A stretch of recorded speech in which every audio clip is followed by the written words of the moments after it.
Episode 5 We arrive at the island. ئێپیسۆدی پێنج ئێمە دەگەینە دورگەکە. بەشی یەکەمی ئێپیسۆدی پێنج How my adventure on shore began. چۆن سەرکەشیەکەم لە کەناری دەریاکە دەستی پێکرد. The island looked very different when I came on deck the next morning. دورگەکە زۆر جیاواز دەرەکەوت کاتێک کە بۆ بەیانی دواتر من هاتمە سەر ڕووی کەشتێکە. دیارە ئێستا کۆتایی ئێپیسۆدی 4 ئەوە بوو کە دورگەکان بینی و گەیشتن بە دورگەکە بە شەوا گەیشتنە دورگەکە دیارە ئەمە بەیانی کە هەڵەسن ئەجا دورگەکە بە تەواوەتی و بەڕوونیە بینن. We had made good time in the night. ئێمە ئەو شەوە کاتێکی خۆشمان بەسەر برد. And the ship was lying approximately half a mile to the southeast of the island. وە کەشتێکە ڕاوەستا بە نزیکەی نیو میل لە دووری باشووری ڕۆژهەڵاتی دورگەکە. واتە لێرە ئەگەر لەو پێوانانە بێت. ئەم کەشتێ نەیتوانێت نزیک بێتەوە لە وشکانی. بۆچی؟ چونکە ئەمە شوێنێک نییە، ئەمە دورگەیەکی دوورە دەستە، دورگەیەکە کە ژیانی تیانە بەندەری شیتیانە. مادام بەندەری شیتیانە کەواتە ناتوانێت کەشتێکێک سەر نزیک کرێتەوە لە دورگەکە، چونکە هەر نزیک کرێتەوانەیە لەوانەیە بنی دەریاکە با لە بنی کەشتێکە ئەگەر کەشتێکە نەشی شکێنە بەرانی کەمەوەی قوپێنێ، بۆیە ئەڵێ بە نزیکەی نیو میل دوور بوون لە باشووری ڕۆژهەڵاتی دورگەکە. دیارە ئەم پێوانەیە و ئەم ئاراستەیە زەڕورە کە خوێندکار ئەبێ بیزانێت. مواصفاتی دورگەکە لە زمانی جیمۆکسەوە چۆن بوو؟ Grey colored woods covered a large part of the surface. دارستانە ڕەنخۆڵەمێشەکان دایپۆشی بوو بەشێکی زۆری ڕووەکە. Rocky Hills و گردە تاوێرێبیەکان، واتە ئەو گردانەی کەوا بەردەڵان و تاوێروانەیە، pushed up high above these trees لە پشتی ئەو درەختانە و بەرز بوونەوانە. ئەنجا ئەلێرە پێناسەی سپایگلاسمان بۆکە. دیارە ئێمە پێشتر ئاماژەوان بەوە داوە کەوا سپایگلاس ناوی میوانخانەکەی لۆنگ جۆن سلڤە بووە، بەڵام لێرە بە نوێی تر پێناسەیەکە ئەڵێ The spyglass was the tallest hill on the island.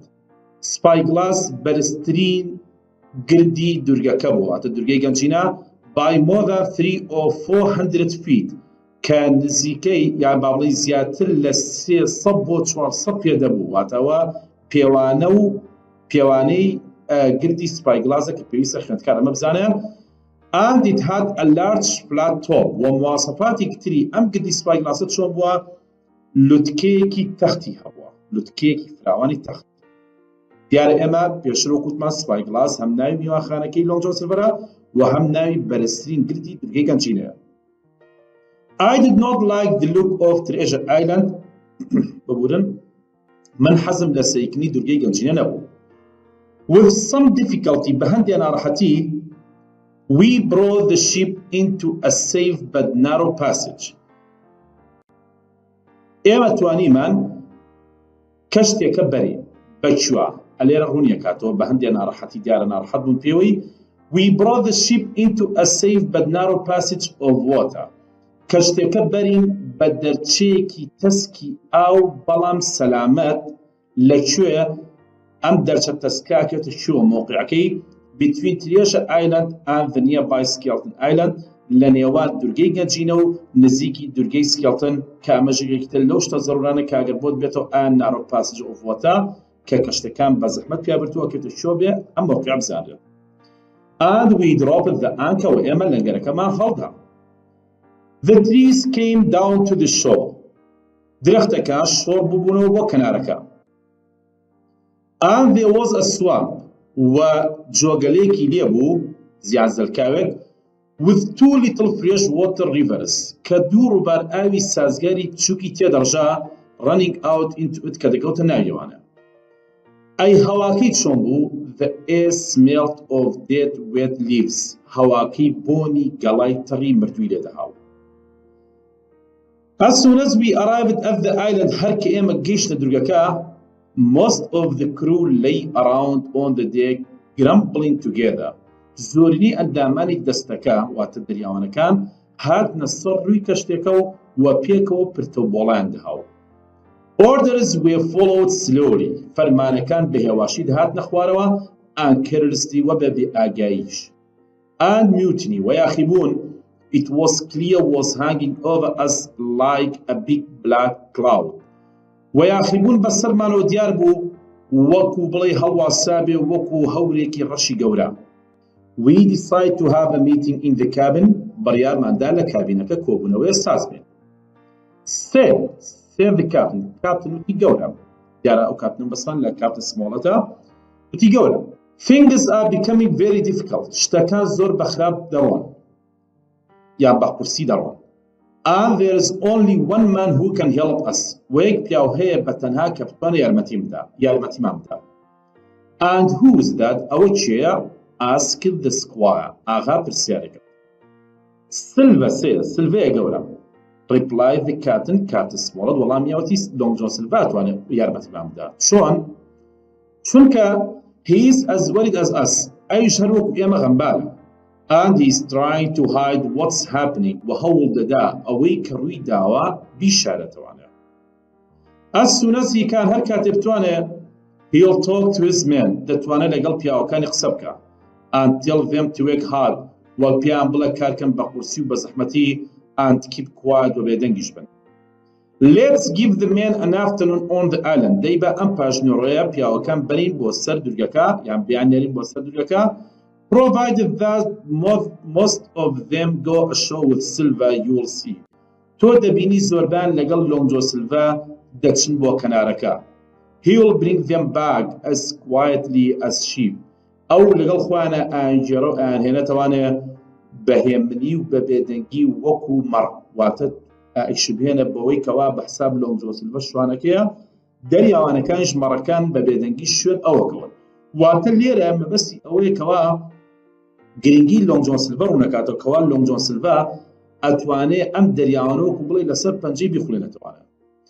And so it was decided that وبو شوی بریار درا بریاره کت شیبو اگر بود بیتو آیا یکم بریاریان لگل گشتنی دورگەی گەنجینە شیبو کام بریاره بو اما بو the squire, the doctor, the captain, myself, 3 other good men and about a third of the crew were going to stay on board the Hispaniola. ما بريارك آغاو دكتور كابتن سمولت خوم يعني جيموكس و 3 other good men وسيبياو باشكيتل كديار مبسي لتومبردث وجويس وهنتي كسيبياوكي آغان and about a third of the crew ونيوي أنداماني دستكا وعفو يجلس سي دستكا دستي دريوانكا ما بستي لا درياوانا كانت تشكيلان إخوان we're going to stay on board the Hispaniola بمن ولا سري كشتي Hispaniola ديار لير أقل بيا أجر بود بينتو a third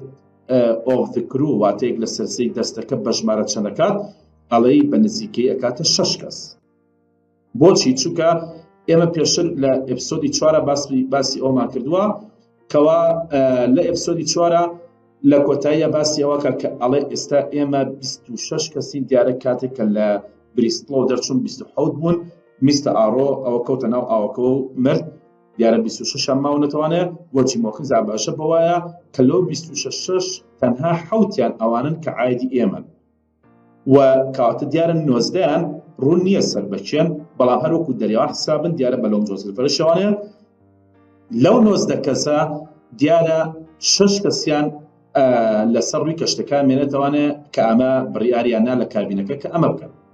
Meanwhile, باش باوي كم the other 13 men سيانزا بياوكيتر including Silva بس الفروا وات سيانزا بياوكيتر بس الفروا excitedly started to climb into the small boats بدل خوشيكول دست ياكر بسر توتن بسر بلما بتشوككان يارا ام بلمان إيشان شيا يموت من نيو ميل لوشكانيو دورا يارا او مسافة نيو ميلكا پیاوانەیە کە تقریبی مەسافەیەکی زۆرە ئەبێت چی بکەن ئەبێت بە بەلەم ببڕن ئەوما بە بەلەم ببڕن بۆیەت بە 2 بەلەم یان چیەکەن جەماعەتی لۆنگ جۆن سیلڤا کە 13 کەسن پێکەوە سواری کەشتێک ئەبن ئەهەنێ بچن بەرەو وشکانی.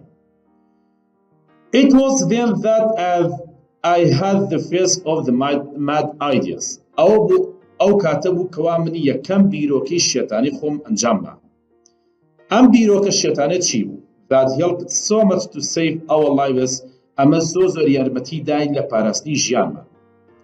بیرۆکە شێتانەکە یەکەم بیرۆکەی شێتانی لۆنگ جۆن سیلڤە کامە بوو؟ ئەمە بوو کێسە بۆتان ئەڵە چی؟ بەخیاڵما هاوتم with so few men on board لەگەڵ ئەم کەمینە پیاوەی سەر ڕووی کەشتیەکە I was not needed on the ship هەستمە کرد پێویستی ناکرد کە من لەسەر ڕووی کەشتەکە بمێنمەوانە بۆیە ئینە سێکن لە ماوەی چرکەیەکدا I had climbed over the side and quietly dropped down into the bottom of the nearest boat لە ماوەی چرکەیەکدا سەر کەوتم بەسەر لای یەکێ لە بەلەمەکانە بەهێم یەک چوومە بنی نزیکترین بەلەم لێمەوە وەک بڵێ ئەگەر لە وێنەکە سەرێکن لە پڕی پێشتیای بوو کەوات چۆن ئەچێتە بنی یەکێ لە بەلەمەکان کە لە خۆی زۆر نزیکە خۆیت چەمێنێتەوانێ بۆی کە بە حساب دیار نەبێت I thought no one had seen me پێم وابوو هیچ کەسێ منی نەبینی ئەمە بە عەقڵی خۆی واتە جیمۆکس بە عەقڵی خۆی پێی وایە کاتێک کە چۆتە ناو بەلەمەکەوە کەس ئەوی نەبینیوە بەڵام ئێستا با بزانین ئایا کەس ئەوی بینیوە یان نەبینیوە However, Silva, who was in the other boat, هەرچەندە لۆنگ جۆن سیلڤە لەناو بەلەمێکی ترا بوو بەلەمەکی تر called out to know if it was me هاوارێکە بزانە کە ئایا ئەوە منم I said that it was وتم بەڵێ بەڵێ ئەوە منم and I wondered whether perhaps I should have stayed on board the ship و پرسیاری ئەوەشم کرد کەوا لەوانەیە پێویستکە کە من بمێنمەوە لەسەر ڕووی کەشتیەکە When our boat reached the beach کاتێک کە بەلەمەکەمان گەیشتە کەناری دەریاکە گەیشتە کەنار لەمینەکەی دەریا I jumped out باسێکم هەڵدا بۆ دەرەوە and ran into the trees وەڕام کرد بەناو درەختەکاندا Not long after that زۆر پاشەونا ئەوەنا I hear Long John Silver shouted after me گوێم لێ بوو Long John Silver بە دوای منە هاواریە کرد Jim Jim but I did not stop Jim ڕاوەستا بەڵام من ڕانەوەستا I ran and ran until I could run no more. ڕام کرد تا ئیتر هێز و قوتم لێ بڕاو لەوە زیاتر نەمتوانێ ڕای. But since there were only 6, the cabin party had no need of my assistance, so I decided to go ashore. Quickly, I slipped over the side, curled up under the canvas on the nearest boat, then shoved off. No one took notice of me except Alan Jenkins, who said, "Is that you, Jim? Keep your head down." Long John looked sharply over from the other boat. Is Jim going ashore too? From that moment, I began to regret what I had done. The shore boats raced for the beach, but the boat I was in, having started first and being lighter and better manned, shot far ahead. Once the boat neared the trees along the shore, I caught an overhanging branch, swung myself out, and plunged into the nearest thicket. Long John and the rest were still 100 yards behind. Jim! Jim! I heard him shouting, but I paid no heed. Jumping and ducking, I followed my nose and ran until I could run no longer. بەڵێ بەڕێزان ئەنجا ئێستا ئەچینە سەر بەشی دووەمی ئێپیسۆدی 5 The First Shoot یەکەم تەقە. I was happy that I had avoided Long John. دڵم خۆش بۆی کەوا دوور کەوتومەتەوە Long John Silver. And I began to relax ودەستم کرد بە پشوودان. Then after I had continued walking through the woods for some time پاشا بەردەوامم لە ڕۆشتن بەناو دارستانەکە و درەختەکانە بۆ ماوەیەک I suddenly heard voices. کتۆپڕ گوێم لە دەنگێ بوو یان دەنگە و ژاوەژاوە. The voices grew louder and nearer. دەنگێکە بەرزتر و نزیکترە بوو لێم. And I hid behind a tree و منیش لە پشتی درەختێکەوە خۆم شاردەوان. I thought that I should try to listen to the conversation. پێم وابوو کە دەبێ من گوێ بگرم لەم گفتوگوێ بزان باسی چیەکەن. So I quietly moved closer through the trees. بۆیە بەهێمنیەکەوە جوڵەم کرد و ڕۆشتم بە ناو درەختەکاندا. At last لە کۆتاییدا I looked down a little hill towards an open area of swamp. لە گردێکی بچووکەوە ملێکم شۆڕ کردەوە بۆ خوارەوە بەرەو ئاڕاستەی ناوچەیەکی کراوەی زلکاوی واتە زلکاو بێ و جۆگەلە و شت بێ چیم بینی and I saw Long John Silver and one of the crew. Long John Silver بینی لەگەڵ یەکێ لە ئەندامانی دەستەکە. I was happy I'd managed to get away from Long John, so I began to enjoy exploring this strange island. I crossed a marshy area full of willows, cattails, and odd swamp trees, and came out near an open piece of rolling... Some of my shipmates must be near, I thought, and I soon heard the distant, low tones of a human voice, and then another voice. They were growing louder. Scared, I crawled under cover of the nearest bush, moments before the speakers paused, and, I supposed, sat down. The birds grew quiet and settled again to their places in the swamp. I crawled steadily but slowly on all fours toward the speakers until, at last, I raised my head. I could see between the trees all the way down into a little green clearing beside the marsh. Long John Silver stood there with the sun beating down on him. Mate, how? Silver was saying, Silver وتي. يا أما قفت وياك النيوان لونج جون سيلفر لقال كلا عند أماني دستكم زين باسي تشيء. ألاتي. It's because I like you, boy. Oh, كمت توم خوشة. If I hadn't liked you from the start, أقل لسرتات توم خوش نيستا. Do you think I would be warning you now? بيدوابو كإستا متوم أقداد كردوانيا. It's all finished.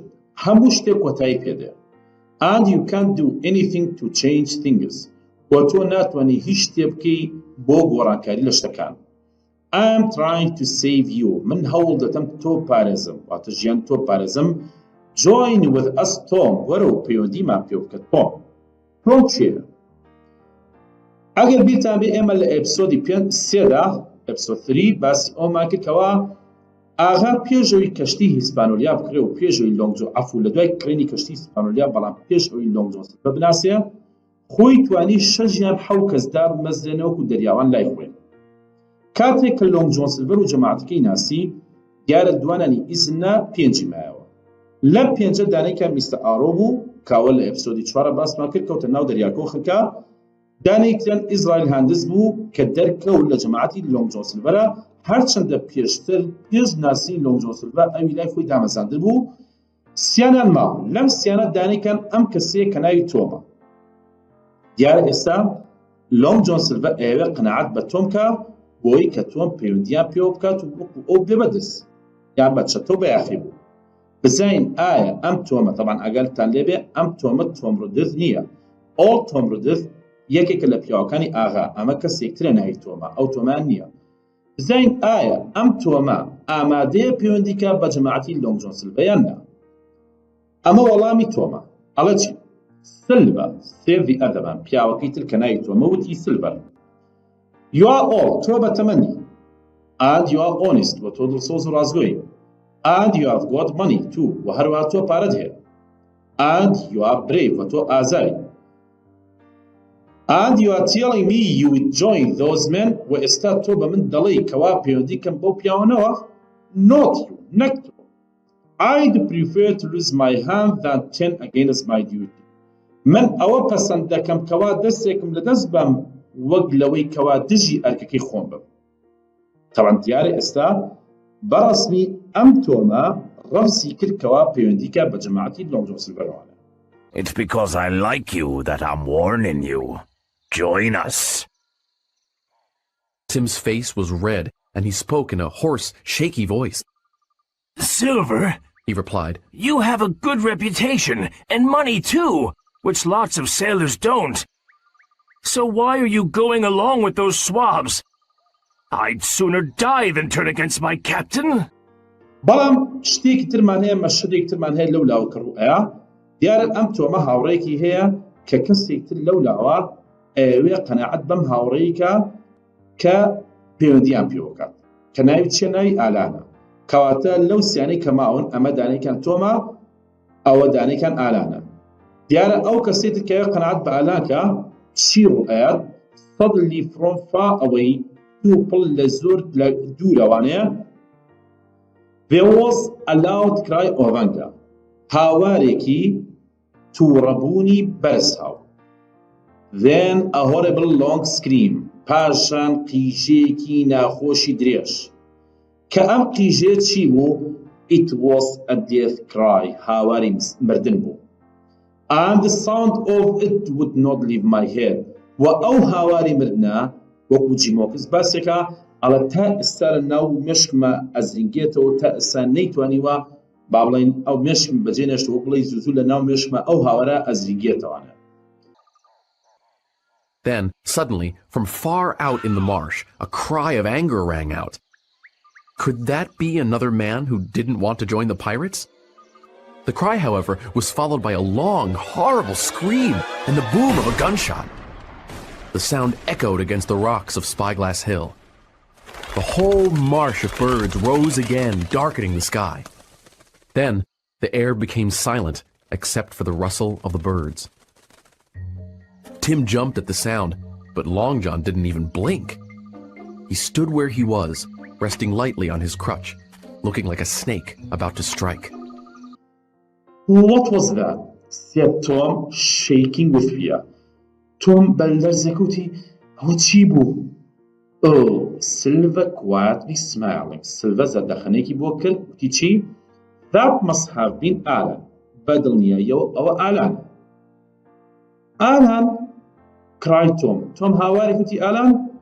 God raised his soul. خوار روحي باريزي. He was at least 3 man براستی دریوانی که رازگو بو. You have killed Alan to است Alan کشت. Have you kuşted? Kill me too if you can. اگر توانی ورم نیش بوجا. And with that وبوشويا, this brave man امپیا آزایا تینت and walked away. ریور جراو رشت. هل with a cry. بهاواركوا Silver threw his crutch with all his strength. Silver بهمو هزي خوي دارشقي بو هلا أو دارشقي خوي. It hit Tom hard in the middle of his back. كاتيكا لونج جون سيلفا دارشقي بو توم هالدا بريكود علي بالي برناو راستي بشتي توم كو. أي توم تشيلي هات he fell down كوبتما. ديارة أجر بقرن بو بري بيشوتر أو تلا بينك ديارة كاتشون جيم هوكنز عفوا لونج جون سيلفا دارشقي هالدا بو توم برناو راستي بشتي توم دكوا. بزانين آية دوای ئەوەی کە تۆم کەوت چی ڕوویدا. And in a moment لە ماوەیەکی کەمدا Silver had jumped on top of him. Silver بازێکی هەڵدا بۆ سەری and had killed him with a knife و بە چەقۆیەک تۆمی کوشت. Then I saw Silver slowly cleaning the blood from his knife on some grass. پاشان بە هێواشی سلڤەر چی کرد؟ بینیم کە سلڤەر چی کرد؟ خوێنی چەقۆکەی سڕی بەچی وان سەم گراز بە هەندێک جووگیا. کەواتەگەر بۆت بێتەوە ئایا خوێنی چەقۆکەی بەچی پاکردەوانەیە؟ ئەڵێ بە سەم گراز بە هەندێک جووگیا. But just tell me, what was all that screaming? That? Said Long John, smiling but warier than ever, his eyes like glass. Oh, I reckon that was Alan Jenkins. Alan! Cried Tim. Rest his soul, he was a true seaman. As for you, Long John Silver, you're no mate of mine. If I die like a dog, I'll die doing the right thing. You've killed Alan, have you? Kill me too, if you can, but I won't join you. Then the brave fellow turned his back and started walking toward the beach, but he did not go far. With a cry, Long John seized a broken tree branch to steady himself, and then hurled his crutch like a missile at poor Tim Cooper's back. It struck him, point first, with stunning violence right between the shoulders. Tim's hands flew up, and he gave a sort of gasp and fell. Long John, agile as a monkey even without a leg or crutch, was on him in a moment and stabbed Tim hard in the back twice with his knife. I could hear Long John panting as he struck. The monster had his crutch under his arm and his hat on his head. The murderer wiped his blood-stained knife on a tall wisp of grass beside Tim's motionless body. He took out a whistle, فيكيك ليدا, and blew on it several times. Passion chanjat لسرق ليدا يوانا. I did not know what this meant. نبدأ زاني أمام أنايتشيا. But guess that بلا بيجبيني أو ما كركوا moment would be coming پیاوی زیاتر وا بەڕێوە بێ. I began to move away as quietly and as quickly and as quietly as I could. پاشان دەستم کرد بە ڕۆشن و هەڵاتن لەو شوێنە بەو خێرایی و بەو هێمنی کە ئەمتوانێ. They had already killed 2 people. ئێستا ئەوان دوانیان کوشتووە. دوانەکە چیان؟ ئالان و تۆمن. Might I be next؟ بڵێ دوای ئەوان سەری من نەبێ. ئەلێرە ئاگامان لە شتێ بێکەوە ئەگەر بۆت بێتەوە لە تاقیکردنەوە ئایا لەگەڵ دەرچوونیان لە بریستڵەوە یەکەم کەس کە مرد کێ بوو؟ ئەڵێ میستە ئاڕۆ. لەگەڵ گەیشتنیان بە دورگەکە بە دورگەی گەنجینە یەکەم کوژراو کێ بوو؟ ئەڵێ ئالان بوو. دووەم کوژراو تۆم بوو. ئێستا جیم وەکس پێی وایە ئەڵێ بە دڵنیاییەوە یان لەوانەیە دوای ئەوان سەری من بێ. I ran and ran full of fear. ڕام کرد و ڕام کرد بە ترسێکی زۆرەوە.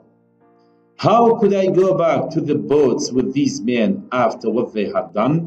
باشە من بڵێ چۆن بگەڕێمەوە بەو بەلەمانە لەگەڵ ئەم پیاوانە لە پاژەوەی کە چیان ئەنجاماوە کە دوو کەسیان کوشتووە. Will they kill me as soon as they saw me؟ بڵێ منیش نەکوژن کاتێک کە منیان بینی. It was a disaster. بەڕاستی کارە سات بوو. I thought پێم وا بوو. There was nothing left for me but death. هیچ شتێ بۆ من نەما بۆ جگە لە مردن. یعنی جیمۆکس پێی وایە ئەوەی کە لە بەردەمی ئەوە ماوە تەنها مردنە. بەڵام ئەترسێ لەوەی کە بەچی بمرێ. طبعاً گومانی جیمۆکس ئەوەیە کە بەیەکێک لەم دوو شتە بمرێ. By one of the mutineers بەدەست یەکێ لە یاخیبەکان or by starvation یان بەهۆی برسێتیوانێ. ئەگەر وەکو معلوماتی بزانن starvation برسێتیەکە کە لە شوێنێکای ئاوەدان نییە هیچ خواردنێک نییە بۆیە starvation واتە بردنە لە برسا کە هیچ شتێکیش نەبێت خواردنی لێ نەبێت. بەڵام هەنگە یان هەنگری کە ئەچێکتەکێتی ئەوە برسێتێکە ئەوەیە کە تۆ لە ماڵەوە برسیت بێ ئەتوانی بچی شتێ بخۆیت و برسێتەکە نەمێنێ. بەڵام starvation ئەوەیە کە برسێتێکە هیچ نییە و وەلاوانەشە بمری لە برسا. But as I ran through the woods بەڵام کاتێک ڕام دەکرد بەناو درەختەکاندا a new fright made me stop suddenly. پرسێکی نوێ کتۆپڕ منی ڕاوەستان. And I stood still و ڕاوەستام لە شوێنی خۆم my heart racing وەک بڵێ دڵم تەپەتەپیە کرد. دڵم لە شوێنی خۆی ڕاناوەسا لەتاو ئەم ترسە نوێ. بزانین ئەم ترسە نوێ چییە؟ ئێپیسۆدی پێنج بەشی سێهەم The man of the island پیاوی دورگەکە. Something had jumped with great speed behind a tree. شتێک بازێکی هەڵدا بە خێرایەکی زۆر لە پشتی درەختێکەوانە. It could have been a bear بڵێ ورچ بێ ئۆ ئەمان یان مرۆڤ بێ ئۆ a monkey یان مەیمون بێ. I could not tell نەمەتوانی بڵم. I was very frightened زۆر ترسام and I could not move و نەمەتوانی لە شوێنی خۆم بجوڵم. Then I saw it again پاشان دووبارە بینیمانێ running on 2 legs لەسەر دوو لاقە ڕۆی یان لەسەر دوو پێ ئەڕۆی. مواصفاتی ئەم شتە چۆن؟ It was dark and strange. ڕەش و نامۆ بوو and bent over و پشتیشی چەما بوانە. But I knew that it was a man بەڵام ئەمزانی کە مرۆڤە. تاوان لێرە ئەگەر لێبێ وشەیمان بە مانای مرۆڤێت. چ شتێک لەم کاتی ترسە زۆرەدا وای لە جیمۆکس کرد هەست بە ئازادی کرد. I had a pistol with me. سێرەکەم دەماچێکم پێیە. And that now made me feel a little braver و ئەمەش وای لە من کرد کەمێک هەست بە ئازادی بکەم. I started to walk to where the man was. دەستم کرد بە ڕۆشتن بۆ ئەو شوێنەی کە پیاوەکەی لێیە. He had been hiding behind a tree. لە پشتی درەختێکەوە he had been hiding behind a tree لە پشتی درەختێکەوە خۆی شاردوانەیە. But as soon as I came closer بەڵام هەر کە من نزیکتر بوومەوە لێی he stepped out to meet me هەنگاوی هەڵێناو بەرەو پیری من هاو بۆی چایەکێ بە من. Who are you? تۆ چێ؟ I asked پرسیارم لێ کرد. بێنگەن he answered وەڵامی داوەتی بێنگەن. I am poor بێنگەن من بێنگەنی داماوم. And I haven't spoken to anyone for 3 years. ئەو ماوەی 3 ساڵە لەگەڵ هیچ کەسێکە قسەم نەکردووە. ئەمە پار لە ئیمتحانات وانێ ئایا بێنگەن ماوەی چەندێک لەگەڵ هیچ کەسە قسەی نەکردبوو دیارە 3 yearsەکەی بێختیارات هاتبووانەیە. جیمۆکس بەسەر سومانێک وەڵێ 3 years, 3 ساڵ, I cried, هاوارم کرد. Wait, I have a pistol. I thought. I'm not defenseless. So I walked toward the island man, and as soon as I moved in his direction, he stepped toward me. He hesitated, but at last, to my wonder and confusion, he threw himself on his knees and held out his clasped hands. Who are you? I asked. I'm poor Ben Gunn, he said in a voice that was hoarse like a rusty lock. I haven't spoken with a soul for 3 years. I could now see that he was a white man. توانیم لەو کاتەدا ئەو ببینم کە ئەم لە ئەسڵا پیاوێکی سپی پێز بووە واتە ڕەش پێز نەبووە but that his skin had been burnt by the sun. بەڵام ڕەنگی پێستی سووتە بوو بەهۆی خۆرەوە. He was wearing beads of old seaman's clothing. لەبەری کردبوو پارچەی جلوبەرگی کۆنی دەریاوان. دیارە دەریاوانەکان کە لە دەریاوە یان لە کەشتیەوە جلوبەرگە کۆنەکان ئەگەر فڕێ بێتە ناو دەریاکە بەرەو کەنارەکەی نایەتی ئەمیش ئەو جلوبەرگە کۆنانەی هەڵگرتووەتەوەنەیە. And these beads were held together و ئەم پارچانەی پێکەوە بەستبووە بەچی with sticks بەلەتە گۆچان و لەتەدار various buttons قۆبچەی جۆراوجۆر and beads of string و پارچە زنجیر. He had an old belt around his waist. قایشێکی کۆن بە دەوری کەمەریەوە which was the only thing that looked normal about him کە تاکە شتێکی ئاسایی بوو کەوا پیشانی بە ئەم کەسێکی ئاساییە. یعنی وەک بڵێ بەس قایشەکەی لە این مرۆڤە چوو بە کورتێکی قسەکەمان ئەوەیە. I was marooned 3 years ago, he said. وتی من marooned کراوم 3 ساڵ پێشەسا. marooned یعنی چی؟ I had heard the word. من ئەم وشەم بیستوو پێشتر. I knew that it meant being left alone by your shipmates. ئەڵە من بیستوم کە ئەمزانی مەرونت ئەمە پێناسەکێت یەکەت بۆت بێتۆ لە ئیمتحانە ئەڵێ being left alone بە تەنها بەجێ بهێڵێ by your shipmates لەلایەن هاوڕە دەریاوانەکانتانەیە on a distant island لەسەر دورگەیەکی دوورەدەست with only a gun to help you survive بە تەنها چەکێک کە یارمەتیتدا لە زیندوو هێشتنەوە لە ژیان داواتە نەمرێت. کەواتە دیارە ئەم بێنگەنە وەکو سزادانێک دیارە 3 ساڵ پێشسا سزادراون لەوێ بەجێ هێڕراوە ئەوە دواتر لە کۆتایی ڕوونیەکەینەوەنێ ئایا چۆن بێنگان لەو دورگەیە بەتەنیا بەجێ هێڕراوە. باشە بزانین ئایا ئەو ماوەی کە بێنگان لە دورگەکە ماوەتەوە چی خواردووە و چۆن ژیاوە. ئەڵە چی؟ I've lived on goats, berries and fish since then. لەپاشەوە من ژیاوم لەسەر بزن و تو ماسی واتە خواردنی سەرەکی بێنگەن ئەم سیانە بووە. بزن بووە بزنەکێوی دیارە سەری بڕۆ خواردوتی تو بووە و ماسی بووە. He continued. بەردەوام لە سەرسەکانی. You haven't got a bit of cheese with you, have you? یەک پارچی بچووک پەنیرە پێ نییە؟ دێتە. I've been dreaming of cheese. بەخوا خەو بە پەنیرەوە دەبینم. دیارە بێنگەن 3 ساڵە پارچەی پەنیر نەخواردو ئێستا حەزی لە پەنیرە. Provided that I get on board again. هەیە خەمن نەبێت لەسەر کەشتەکە زۆرمان هەیە دووبارەی خۆی. I said پێم You'll have lots of cheese. خەمن نەبێت پەنیری زۆرە خۆی. On board لەسەر کەشتی he repeated دووبارەی کردەوە. What's your name? تۆ ناوت چییە؟ He asked پرسیاری کرد. Jim, I told him to know Jim. No, mate, he said. Marooned. I knew what that meant. Being marooned was a horrible punishment in which a pirate was left behind on a desolate island with only a little gunpowder and 1 bullet. Marooned 3 years ago, Gunn went on. I've lived on goats, berries, and oysters, but my heart craves a civilized diet. You don't happen to have a piece of cheese? No?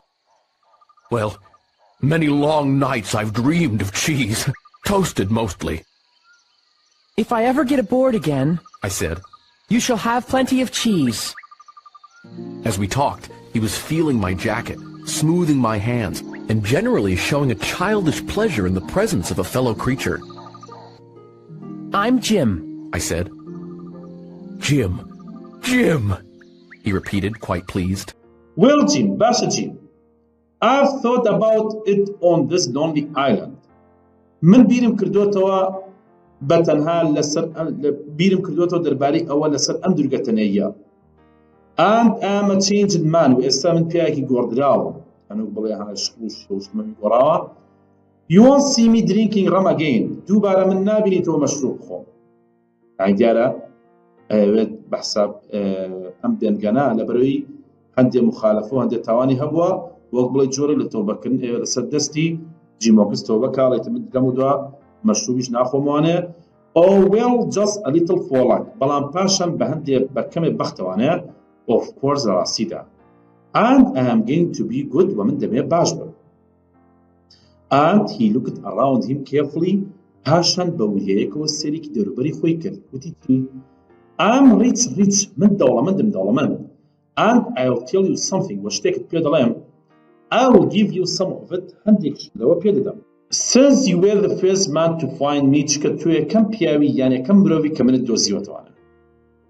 دیارە ئەلێرە بۆچی بێنگەن ئەڵێ من دەوڵەمەند نهێنێکی چیرۆکە هەیە کە ئەم نهێنی چیرۆکە دواتر لە ئێپیسۆدی 8 باسێکە بەس من ئەلێرە بۆت باسەکەم بۆی لە چیرۆکە دانابێت و بزانین معلوماتی کات چۆن ئەڕۆن.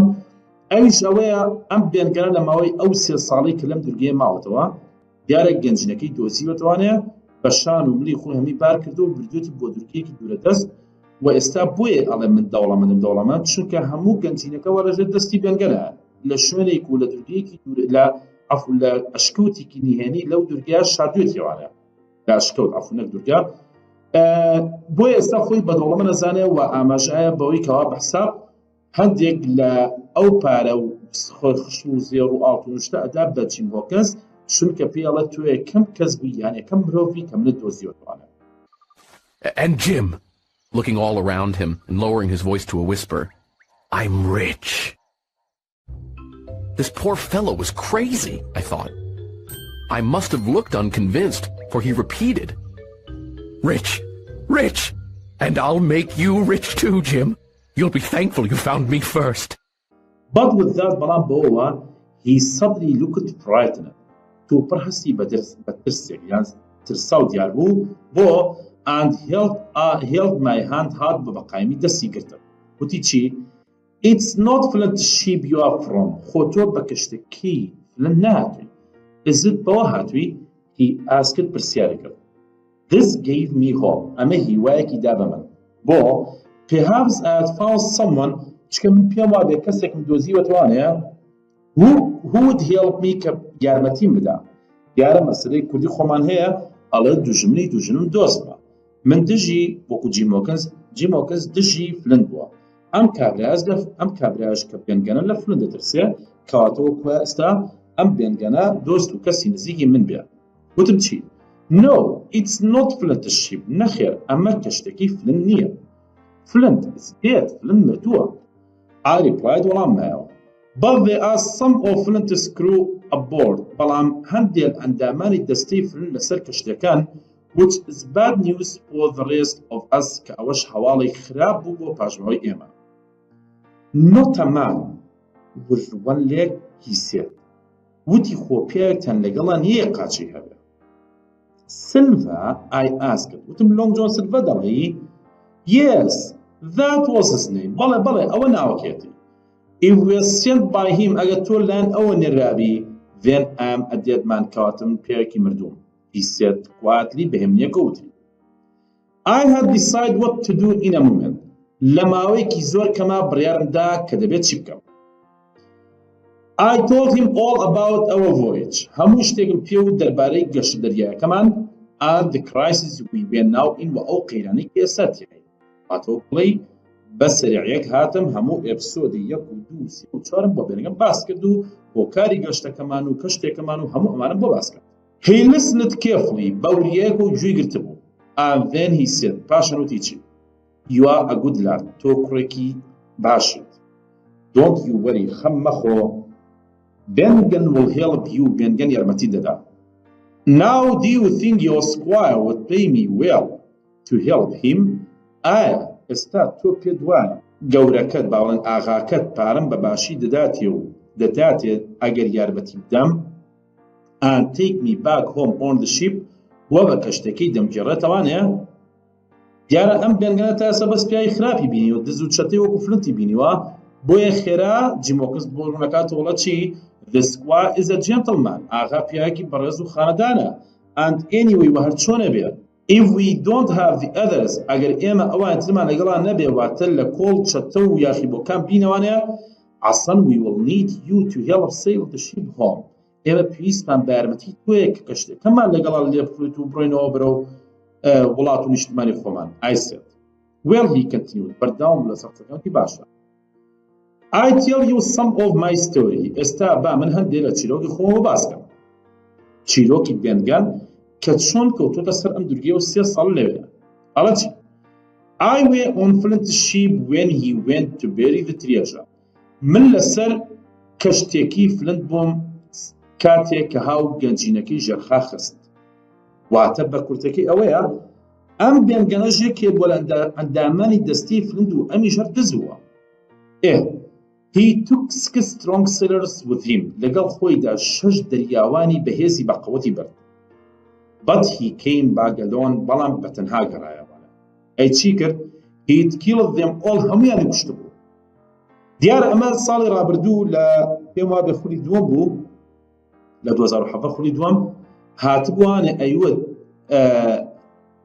ببورن گومانم هەیە خولی یەکەم بوو یا خولی دووەم بەڵام تاکیدم ساڵی ڕابردوو بوو پرسیارێک هاتووە ئەیوت ئایا فلنت 6 دەریاوانی بەهێزی بەقەوەت لەگەڵ خۆیان برد هەر 6یانی کوشت واتە وەکو حەماڵەکەی پێکەین برنی کوشتنی لەو سەر خۆی بەتەنیا گەڕایەوانەیە ئایا بۆچی کوشت بوونی دیارە ئەمە پرسیارەکە لە ئێپیسۆدی 5 بەڵام وەڵامەکەی لە ئێپیسۆدی 8 ئیشڕە لە ئێپیسۆدی 8 ئەمە بیرە خەمەوانە ئەنجا لێرە باسی تەوزیعاتی ئیشەکانەکە ئەڵێ Billy Bones was the ship's mate Billy Bones کە کاپتن بیڵیان دەریاوانە پیرەکەیە هاوڕێی کەشتی بوو وەکو بڵێ کەسی دووەمی دەستەکە بوو لە دوای فلنت And Long John looked after the supplies و Long Johnish چاودێری کەلوپەل و شتومەکانی کرد Well I was on a different ship 3 years ago بەڵێ 3 ساڵ پێش ئێستا من لە کەشتێکی تری جیاوازام واتەوە کەشتێکی فلنت تەواو ئێمە هەرێکەمان و پارە و حەق و حسابات و خۆمان وەرگرت و گەڕاینەوانەیە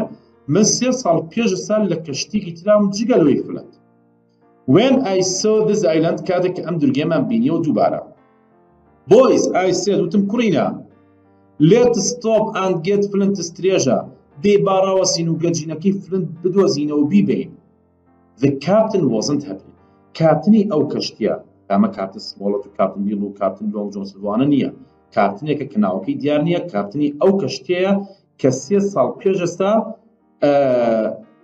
بێنگەن لەسەر کەشتەکەی بووە بەلای دورگەی گەنجینەدا تێپەڕیون ئەڵە کاپتن ئەمەی پێخۆش نەبوو But for 12 days بەڵام بۆ ماوەی 12 ڕۆژ ئاگاتان لەم ژمارە نەبێ ئەمانە زۆر زەڕورن We looked for it بە دوای گەنجینەکە دەدەگەڕین and found nothing بەڵام هیچمان نەدۆزیەوە بۆچی چونکە دورگەیەک بەقەدەر سلەیمانی بێ هەمووی بەرزی و نزمی و شاخ و دۆڵ و چیا بێ ئەگەر تۆ خەریتەیەکە پێ نەبێ یان نیشانێکن نەبێ بە چیە ئەتوانی ئەو گەنجینە بدۆزیتەوە بزانی لە کوێدا ژەرخا خراوە بۆیە ئەمە بیرۆکەی بێنگەن هەڵە بووە بۆیە کاتنیژەوەی پێخۆش نەبووە Every day they got angry and then they said هەموو ڕۆژە تووڕەتر دەبوون و پاشان وتیان Here's a gun ئەمە چەکێک سیلاحێک a pickaxe پاچێک and a spade و خاکەنازێک find it yourself خۆت بۆ خۆت بیدۆزەوانە Then they all went aboard and left me here پاشان هەمویان چوونەوە سەر ڕووی کەشتەکە و منیان لێرە بەجێهێشت How were you marooned? I asked. Well, a few years later, I was on another ship and we sighted this island. Boys, I said, Flint's treasure is here. Let's find it. For 12 days, we looked, but didn't find the treasure. And with each passing day, they got angrier at me. One morning, they just said, here's a musket, spade, and pickaxe. Find Flint's money yourself. And the ship set sail without me. So, Jim, I've been here 3 years, and I haven't had a bite of decent food since. But I have been busy these 3 years, see. بەڵام ئەوە 3 ساڵە من لێرە زۆر سرم قاڵە. ببینە چی؟ And guess what? وە پێشبینی چیەکی؟